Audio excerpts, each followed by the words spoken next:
And I was 30 degrees Celsius when the paramedics found me. 30 degrees Celsius, or 86 degrees Fahrenheit.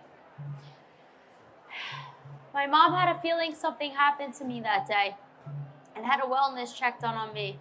I was doing stuff for 10 years. They never came to check on me, but the one time that I actually died, you know what I mean? Call it God, mother's intuition, universe, whatever you want to call it. Anyways, after that, they resuscitated me twice. I went to the other side. I was like on a gondola boat thing. And so let me just preface it with this. I've studied a lot of spiritual stuff and meditated a lot since, you know.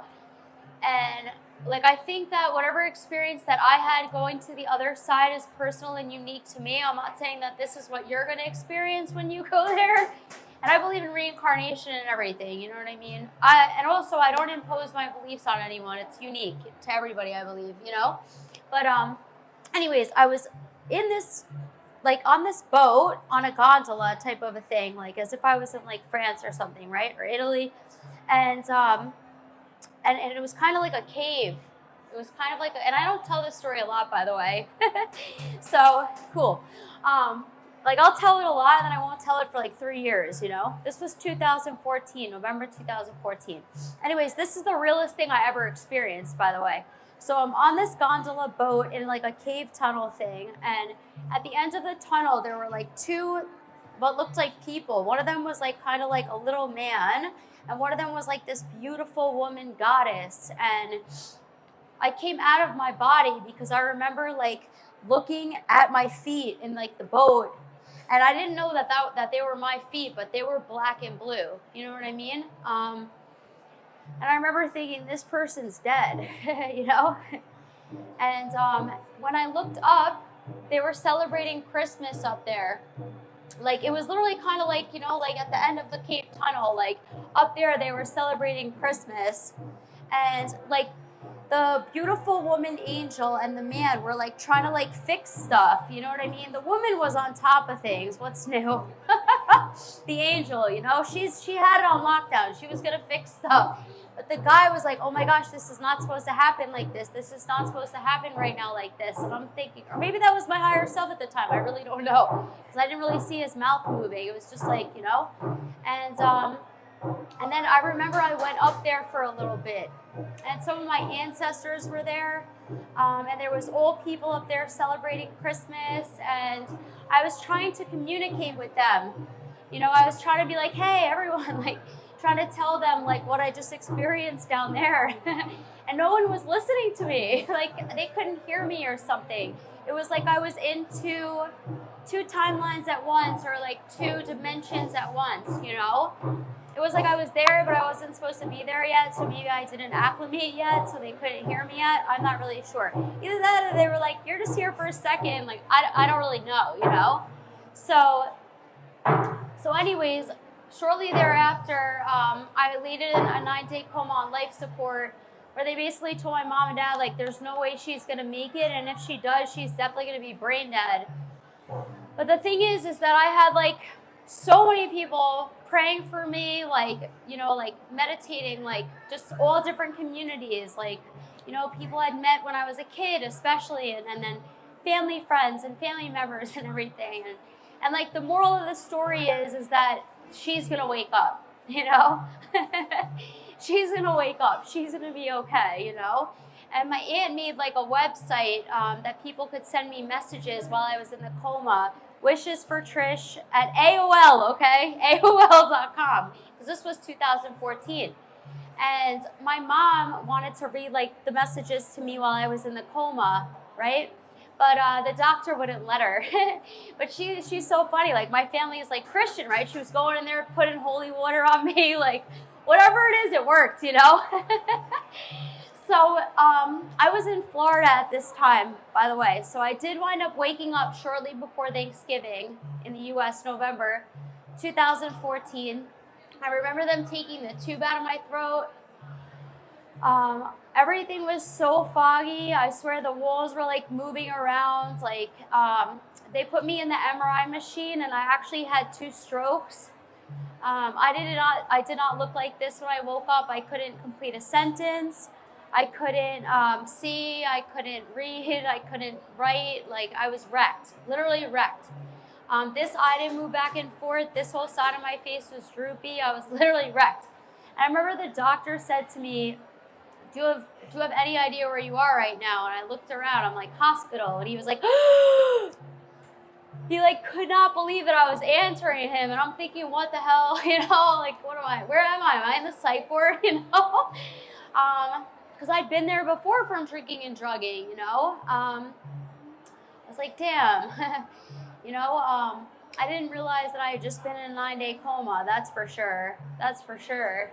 And it's a wild thing to find out, you know? And then he said, do you know where? And I'm like, no, like, I have no idea where I am. And I said, where? And he told me Jupiter Medical Center in Jupiter, Florida. I was like, wow, okay.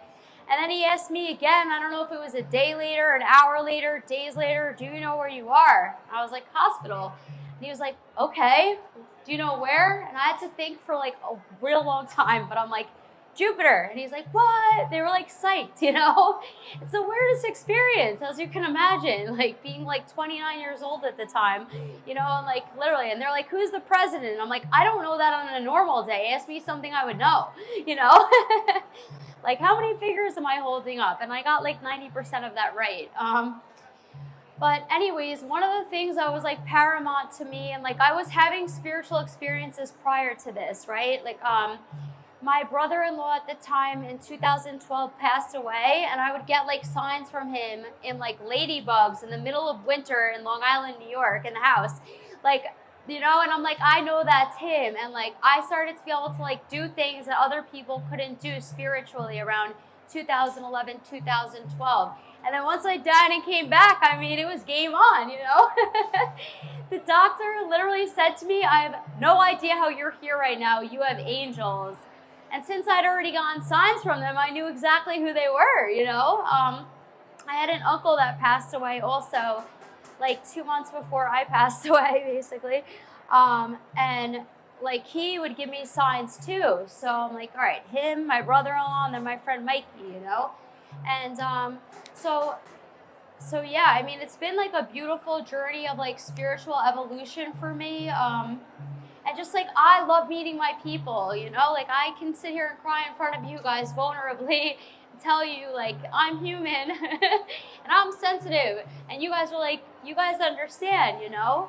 And I've been so blessed to have the most amazing healers that have like shown me the way. I've been sober since 2014. Like I haven't done any drugs, no alcohol. Like sometimes I vape nicotine, like big deal. Like I literally was like a cocaine addict and an alcoholic, you know? And now I'm like a spiritual, like, you know, like that's so cool. Like, you know, only like spirituality can mold somebody into like this, you know? And it's my own, you know? Like that's the thing with spirituality. Like there's not one way to go about it. There's not one way. It's a journey, you know? Some days I'm like, no, like the shadows, the shadow work, like the eclipse seasons, man, my Taurus, my North Node is in Taurus, my South Node is in Scorpio. I thought that was going to be like easy because I'm like, yeah, we're about to step into our alignment. Like I thought it was going to happen at the beginning, not an hour, a year and a half, like after it ended, you know. And I have like amazing astrologers in my life and other like, you know, resources, but like how do you even find out what's out there? So that was my idea for Healerverse, so that way people can find out what's out there and we can find community and come together. Because this is once a year, Mind Body in London. It's in Birmingham once a year too. But like, what else is going on around here? You know, like I've met so many amazing healers in London. I keep coming back here. My North Node goes right through here too, like in my birth chart, right through London. No wonder I keep coming back here, because it feels like home, you know? This is like one of the most spiritual places on earth, London, and like people would never think that. People would never think that. It's not like known for it, really, right? Globally, people think of Bali or like Costa Rica, but like I think of London. You know, it's more of like a suit and tie type of spiritual like atmosphere. I love that. That's cool. Yeah, so my spiritual journey, obviously like dying and coming back, like definitely a game changer. you know, it's cool because I can tell people that it's real. Your experience will be different. I've done like Akashic records, and I'm a theta healer and a Reiki healer, and you know, and I do stuff with tarot cards. But spirits tell me, stop it.